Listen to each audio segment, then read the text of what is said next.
As we all are informed, we have been cooperating together so much, very much dedicated and committed to the project and the projects, like for example, road maintenance and so on. I would propose, if the outputs no more.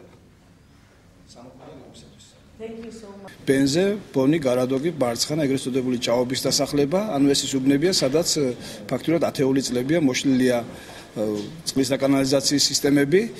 Ფაქტურად ჩვენ განვიხილავთ წინამოსამზადებელ სამუშაოებს, უკვე ტენდერი გამოცხადდება მაისის თვეში და სავარაუდოდ ოქტომბრის თვეში გვეყოლება გამარჯვებული, რომლებიც მომავალი 3 წლის განმავლობაში მოახდენენ დაახლოებით 51 მილიონი ევროს ფარგლებში აი ამ ინფრასტრუქტურის სრულ რეაბილიტაციას. Ერთერთი თანამედროვე ქალაქი ვერ განვითარდება წყლის და კანალიზაციის სისტემის გარეშე და ეს პრობლემა ქალაქს ჰქონდა.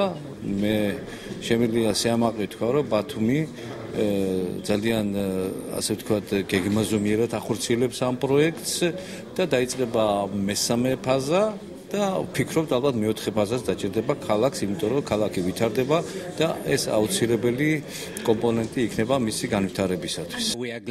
მოხარული ვარ, რომ პროექტი წარმატებით მიმდინარეობს. ჩვენი მიზანი ამჯერადაც წყლისა და კანალიზაციის სისტემის რეაბილიტაცია და მოსახლეობის 24 საათიანი წყალმომარაგებით უზრუნველყოფაა. მესამე ფაზა მნიშვნელოვანია იმითაც, რომ ჩვენი მასშტაბები ფართოვდება და აქცენტი გარეუბნებზე კეთდება. ვფიქრობთ, ეს ეტაპიც ისევე წარმატებული იქნება, როგორც წინა ორი.